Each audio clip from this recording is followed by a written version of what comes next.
Can you believe we started Interview Boss in 2021? Not really. It's insane. That's a lot of episodes and a lot of hours of talking. Oh my gosh, it is. And if you're scrolling through all of our episodes, you might scroll straight past something that you really, really needed. Yes, we're always getting messages from people asking us to do an episode on something, and I'm like, we already have. So we've put together playlists to help you find the episodes that are exactly what you need, suited to your situation. They're all categorized. If you're applying for jobs, we have episodes about resumes, cover letters, job ads. If you've been offered your dream job, we have episodes on resigning, exit interviews, and how to impress at your new company. And we even have a very special playlist that's very popular for if you have an interview coming up immediately and you need just our most recommended hard-hitting episodes between now and then. For all our last-minute listeners. It's all there for you. You can browse by category and check out all the playlists at interviewboss.com.au/podcast. Okay, we know you like results and a proven track record of excellence. Well, how? In what? Have you won awards? Have you put that in a dollar figure? I need some information. This just sounds like self-patting on the back. Hey everyone, and welcome back to Interview Boss. My name is Emma. I'm a radio journalist who's teamed up with my sister to give you advice, inspiration and support when you're looking for a new job. Sarah is a HR and recruitment professional, and together we're excited to give you all the tips, tricks and behind the scenes knowledge to help you in your career. That's exactly right, Em. Now, it is time for our favourite part of the podcast, the Shoot Your Shot Shoutout. This is where we celebrate you, our incredible listeners who've gone out there, shot your shot and landed some big wins in your job search, or some little wins. Em, this week we're shouting out Interview Squirrel.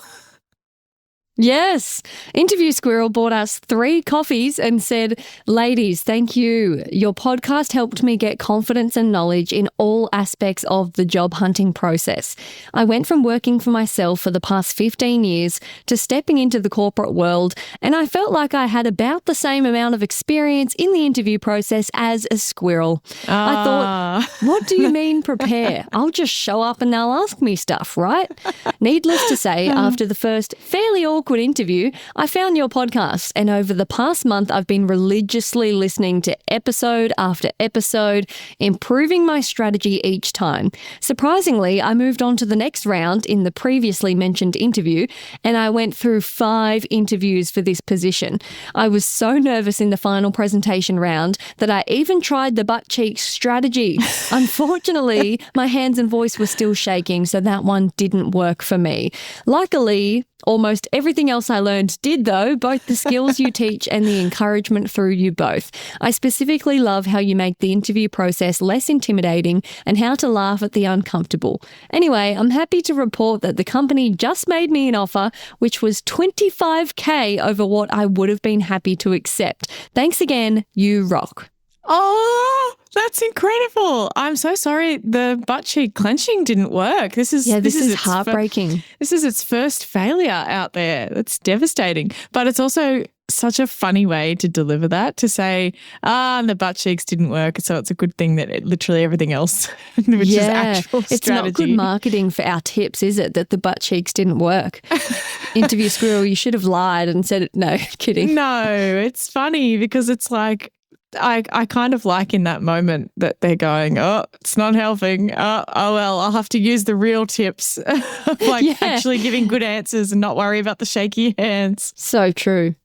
If you want results like Interview Squirrel and you need a little bit of help to get there, you can check out Sarah's one-on-one coaching sessions. You can find out all about them at interviewboss.com.au/coaching. The Interview Academy on demand is also available. You can compare all the different types of help on the website and see what might be best for you.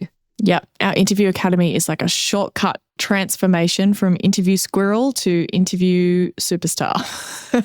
Rather than going a long way and working it out bit by bit after all of your interviews, take the shortcut. If you liked one of our episodes, you used a tip that we sent you, or you want to request an episode on your situation, slide into our DMs or our email inbox. Follow us on Instagram first if you're going to slide into those DMs, and maybe we'll do an episode on your situation. We're going to be covering the profile section on resumes today. Sarah, what are we going to talk about? We're going to talk about what is that section, where most people go wrong with this little intro section at the top of their resume. We are going to give you some bad examples, some good examples, and then finally finish up with how on earth are you going to get this thing written for your resume? Because you're going to be thinking throughout this, I think mine's a bad one. Maybe. Yes. So as you mentioned, it's the section at the top of your resume, sort of like an About Me section, would you say? Yeah, you can call it About Me, you can call it Profile, you can call it Personal Profile, you can call it whatever you want, but it's kind of that intro paragraph that sits at the top underneath all your contact details that gives a bit of an introduction into who you are, what this resume is going to be all about. I'm a huge fan of these sections. Not every template includes one, but I always recommend that people have one. I think it's a really, really great thing to add.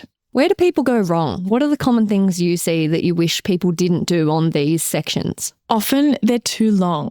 You know, sometimes we talk about like your career story, like your intro story, and everyone always thinks theirs is too long, and it's not. They're always too short. Well, this is probably the opposite of that.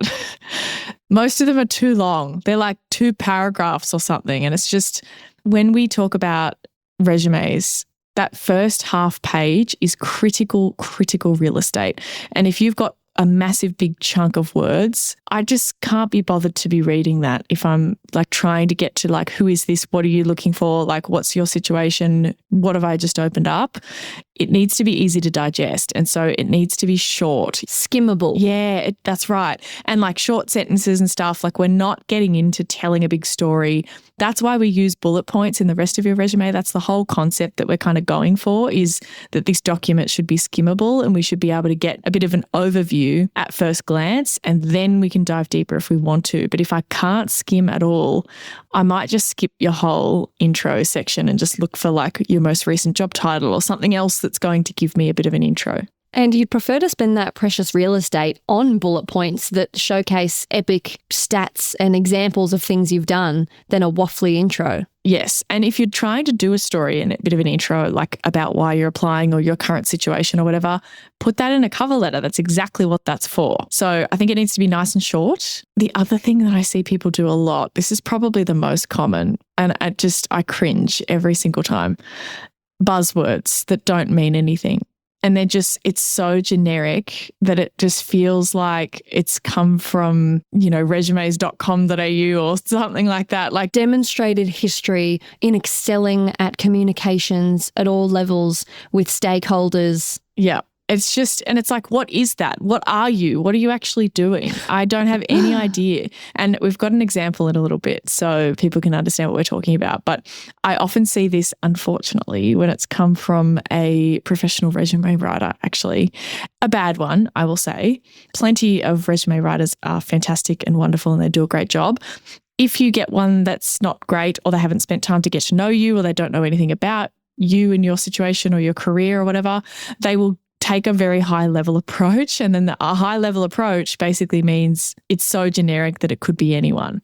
I also see people listing really low level skills, and this is all relative to the type of job that you're going for and your experience. But if you are a finance manager or a senior accountant or something and you're listing Excel in that profile section, it's just like, it's kind of a bit of a given that you know how to use Excel in a lot of those roles. Like, pick something else. That's what you put on there when you're going for your first job, and you say like, I've done some babysitting and proficient across Microsoft programs. That's for the entry level stuff. And if you literally don't have any work experience, maybe you don't even need a personal profile or like an intro section at all, because it will be really hard for you to write it. And so maybe you can just skip the whole section if you want. If you're really, really, really, really junior, like the first job you've ever had or whatever. I would think even for a grad though, coming out of uni or coming out of study, you would still have a personal profile. So we're going to do a little test. We want you to imagine that you're the recruiter for your workplace, wherever that is. You get handed a resume, and this is the below profile section. Listen closely and analyze it and tell us if you would be able to hire them in your company and for what role.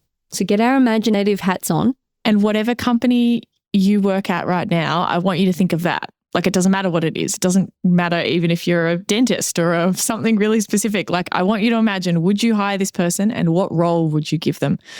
So let's put our newsreader voices on, Em, and read out the profile section. Dynamic and results-oriented professional with a proven track record of excellence in all aspects of business operations. Adept at leveraging synergies and optimizing cross-functional collaboration to deliver best-in-class outcomes. A highly motivated self-starter with a robust passion for driving business growth and innovation. Possesses a unique ability to spearhead strategic initiatives while fostering key stakeholder relationships and cultivating a culture of success. Wow. Word vomit. So who's hiring that person? Can we give them a name? What should their name be? It's definitely like Chad. Okay, Chad. I feel like Chad's in sales, but I can't really be sure. I'm not sure. I don't know what Chad does. I think Chad is a finance bro that wears a vest, maybe. Yeah, maybe. Or a project manager, maybe. Or like a government public service kind of situation. I don't know. I don't know anything about what he does. He's like a senior vice president of something, you know, like that's kind of all these different things together. He works in consulting. Oh my gosh. Yeah. He has Chandler Bing's job where no one knows what he does.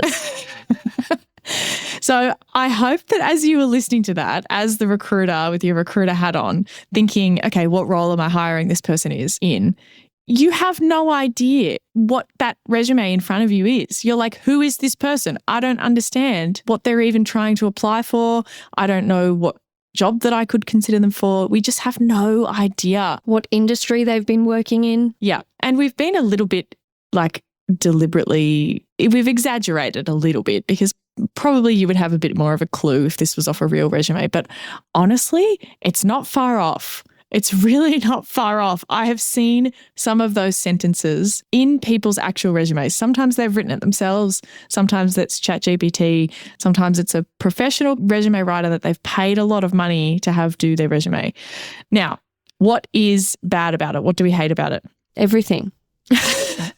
One thing I did like, I quite like the word spearhead. I might be adding that to my vocabulary. No, that might be my new word. I'm really enjoying that. That's the worst one. Are you being facetious? No, I really like it. Please don't say spearhead. This is also just me because I'm a writer and an English lover. I didn't enjoy cultivating a culture. That's too many C words next to each other. Doesn't sound good. I also thought who on God's green earth would say a robust passion? Like what kind of person says that? Yeah, it's weird. But surface level judgment aside, okay, we know you like results and a proven track record of excellence. Well, how? In what? Have you won awards? Have you put that in a dollar fee? I need some information. This just sounds like self-patting on the back. And it when people talk about, oh, resumes are selling yourself, well, this is like a sales pitch, but one where you're like, sorry, what's for sale? Like, I'm not sure what's going on here. Now, I want you to have a think about what's in your resume profile section. Are you using sentences and phrases like this where you're like, what do you actually mean? It doesn't mean anything. All aspects of business operations. Like, oh, cool. So Chad can do literally any job in the whole company. Like, was he an entrepreneur? I don't know. Yeah. It's so frustrating. And where it comes from is I think people are trying to sound smart and trying to use business language that they maybe don't normally use. And they are trying to be really high level and zoom out. And they're like, well, I've done lots of things. So how about instead of saying the two things that I have done, I generalize to all aspects of business operations instead of just saying I worked in sales and then I worked in, service delivery or account management or something like that. You try and generalize too much and put it under too big of an umbrella so that it kind of loses all its meaning. Now, we're going to stop going on about this terrible example and we're going to move on to how do we fix it. We don't want yours to sound like this. So if you go onto our resume template, you can download that for free on our website. We have a guide in there for how to write it. God, we're good. I know, aren't we? It's an interchangeable blurb that has spots for you to fill in the blanks. So it says, I am a insert descriptor and insert descriptor profession with over X amount of years experience across these industries and locations. My strong blah skills, experience with skills 2 and skill 3 allow me to insert the impact of your role on the business. It doesn't really. It's hard to read out. It doesn't Stay with me. It doesn't sound right when you read it out. But here are some examples. And now you could just literally fill in the words of that and it would sound very plain, but it would still be a very effective profile section. It's just there to give you an idea of how short and punchy it should be and the kinds of things that you might want to cover and in what order. Like, I think it's a really great way to do that.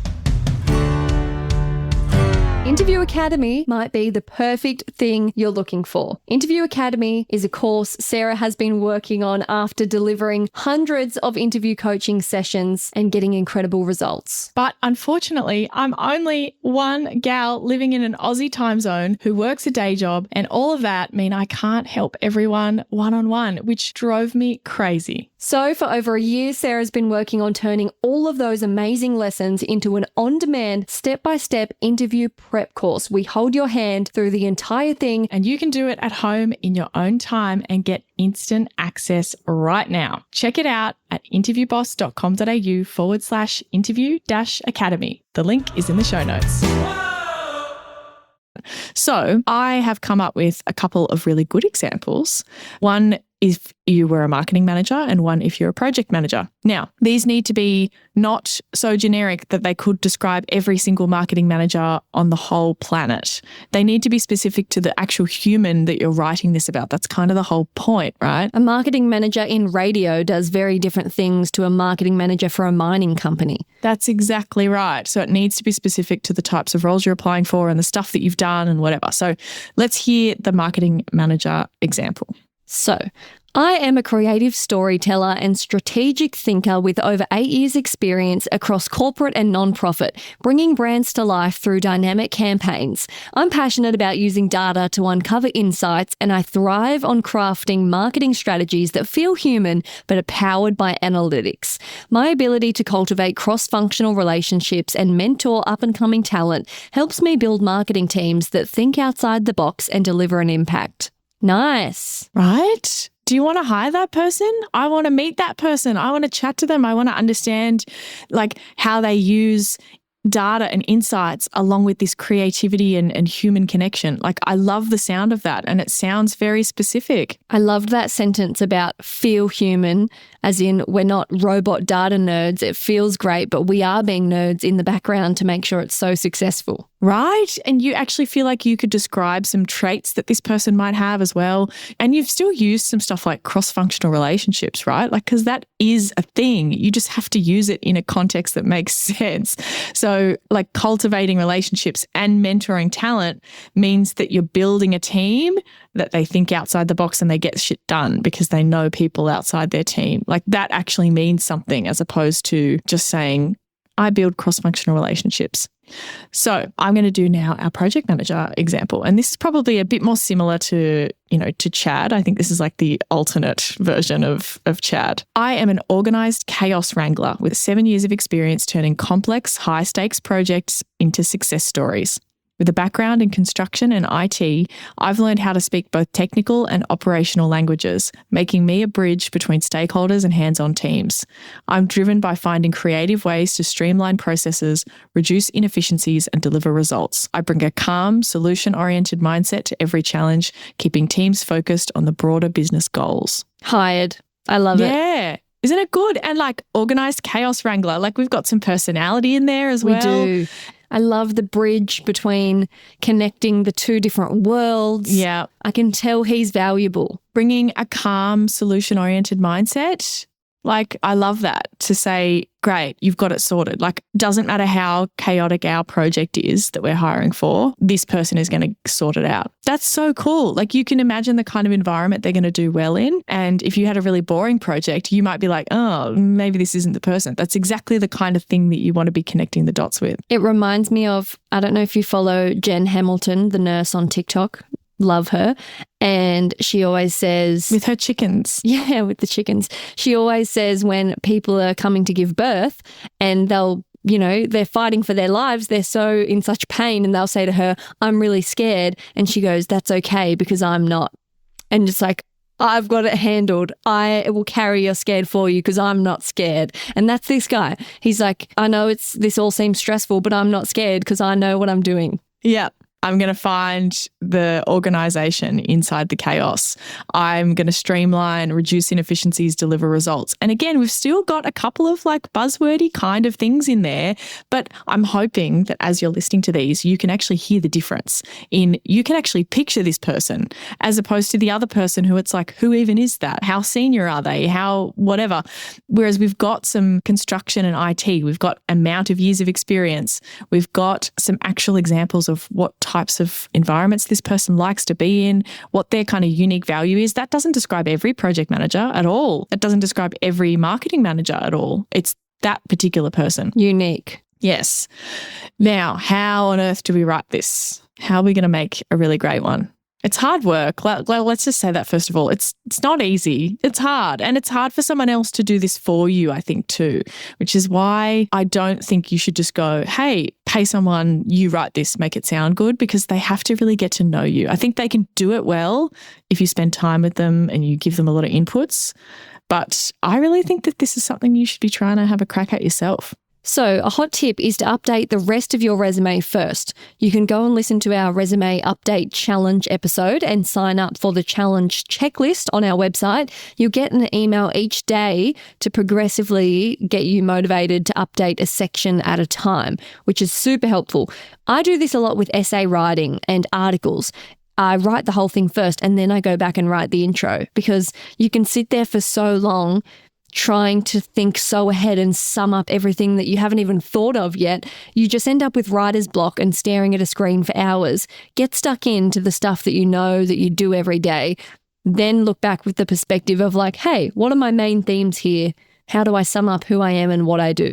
That's exactly right. Yes. And if you do the resume update challenge, the idea is that we're breaking it down. Instead of sitting down and being like, oh, I need to update my resume, and it's like this big task that you're putting off, it breaks it up into like each day you're going to do something small. And it's really small. Like the first day is like brainstorm all the responsibilities you've had since you last updated your resume. And it's like, great, do nothing else. Wait until the next day.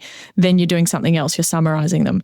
So it's a really great way to kind of break it down. And then by the end of that week, you should have had some inputs, the ideas are flowing, you're coming up with some themes, you're connecting the dots. You've kind of let your subconscious go to work on this problem that we're trying to solve. And you might be starting to see, oh, I've actually done, that kind of a project or that kind of an improvement in 3 of my roles that I've had before. I've actually done all of my examples talk about growing people in the team and developing others. All of my examples talk about building relationships with clients and turning clients around or improving stuff. Like you'll start to pick up the themes in your career. The thinking work is the hardest part. Yes. You can also do a personality test to help you out. So go back and listen to our episode titled Know Thyself, Why It Matters in Your Job Search if you haven't already. We mentioned a few things in there, and this character strengths quiz that you can do to kind of get some words and ideas flowing about how to sum up who you are. Yeah. And I was trying to think about, okay, what else helps people if they've literally never reflected, which I actually think this is quite a few people have never reflected on what makes them in the workplace at all. Then sometimes you need some inputs from other places, like coming up with it yourself. You've never reflected back on your own behavior. It's going to be really, really hard to start from scratch. So if you do some fun personality tests, I think it's a good, nice, fun procrastination kind of thing to do, like go do a personality test. And then I think with that one we talk about in the episode, there's a free, like if you do that, it's free. You can pay for like the results at the end. I don't think you need to do that. Just get the free version. It'll give you some like your top strengths are this, and then like Google some of those and come up with some ideas of how would I put this strength into what I do? Oh, how have I demonstrated that strength before? Oh, cool. I've got some ideas now. It's all to help you with the reflecting. Em, have you got any other suggestions on how to do this profile section? What would you do? I'd get on ChatGPT for some inspo, but there's caveats. You have to put in good information. So give it our template of, I am a X, insert. And then ask it to ask you questions that you can answer as a brain dump, and then ask it to draft one for you. So play and tweak from there. Don't just say, hey, write me a profile section on the resume from promotions manager. Yes, that's right. But use it as the little bot it is to get your brain thinking. Because if you dump in like just you give it your resume and you go, write me a profile section, it's going to make it generic because all it can do is recycle the stuff that you've already done. Even if you give it the job description, again, it's just going to be generic. It doesn't have information about you that's personal to you and your approach. Because your bullet points and your achievements, sure, it might be able to include some of those and it might be able to do the years of experience and the industry bit and whatever. It might give you some decent ideas. But the parts about like, I'm an organized chaos wrangler, how is it going to know that from your resume? It's literally not. You're going to have to feed it some stuff. I want to think of one of those sayings for what I do. Great. Well, put it into ChatGPT. I don't know what it is. Okay, let's do an experiment. I'm a catastrophe reporter. Let's do this live. Professional wordsmith. Um, I'm the Pixar director of current affairs. I bring stories to life. I don't know. Okay, I'm just asking it to ask me some questions, to ask you some questions. Okay. So ChatGPT has said, what's your current role and how many years of experience? Which industries have you worked in? Great. Okay, that's all really easy. What are the top 3 strengths or skills that you bring to every role? Think both technical and soft skills. What are you proudest of in your career? Can you think of a specific project, challenge, or achievement? How do you add value? How has your work positively impacted the business? If your colleagues were to describe you in a few words, what would they say? All of these very, very helpful. And then the other thing that I think is really awesome is you can even get ChatGPT to give you some ideas. You can actually say, like, give me some descriptors for what someone might be if they were a radio journalist. And again, tell them what you're doing, explain the profile section thing, and you can just give some ideas. Again, you need to tailor this. I don't want you to be thinking about, oh, what a reliable, a professional, like all these kind of things that could describe everyone who does your job. But here's some examples that I've gotten it to kind of create. Analytical, innovative, driven, empathetic, methodical, resilient, adaptable, resourceful. Maybe it's creative problem solver, hands-on, culturally aware, compliance-focused, process-oriented, tech-savvy. Maybe you're inspirational, visionary, motivational. Maybe there's leadership things that you want to talk about, team-oriented. You could be community-minded. Like that might be one that's relevant for you. Ooh. Good prompts. I'm going to have to jump on there later and get brainstorming. Totally. Use it as your brainstorm guide back and forth. Like I'm not anti-ChatGPT, but I'm warning you, if you dump your resume in and you say, write me a profile section, it's going to give you the bad Chad version. Yes, that's right. We don't want that. There's nothing wrong with using AI, but you have to use it in conjunction with your human brain.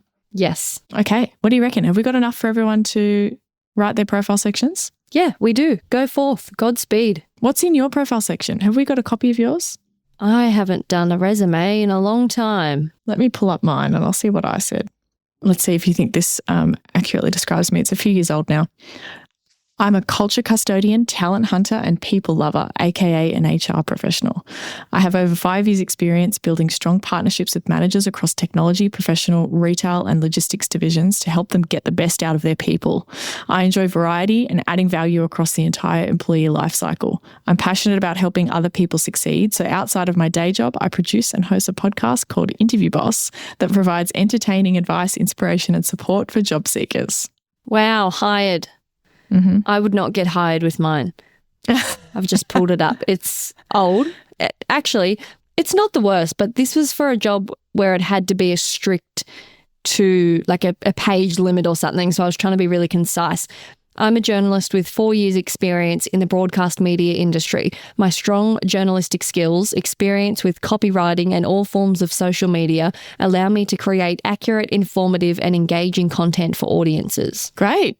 Like, at least that is clear. Like, it doesn't have to be catchy and cool. I don't want everybody putting heaps of pressure on themselves to do like the really perfect, it captures every little fiber of your being as a person. At least I know what I'm getting in for when I go to read your resume. You've just kept to, I think, the standard template, obviously, that we were kind of recommending at the time.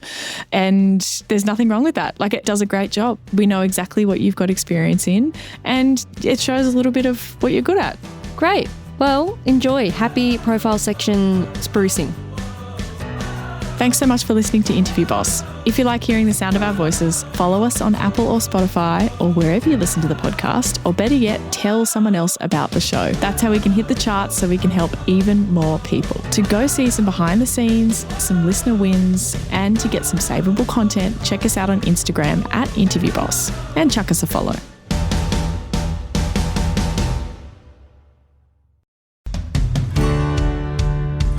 We've been your job search besties and helped you in some way. There's a cool way you can support the show. Shout us a virtual coffee. We get a huge kick out of reading all of your success stories. Head to buymeacoffee.com/interviewboss and shout us a cuppa. If you keep us caffeinated, we can keep the content coming.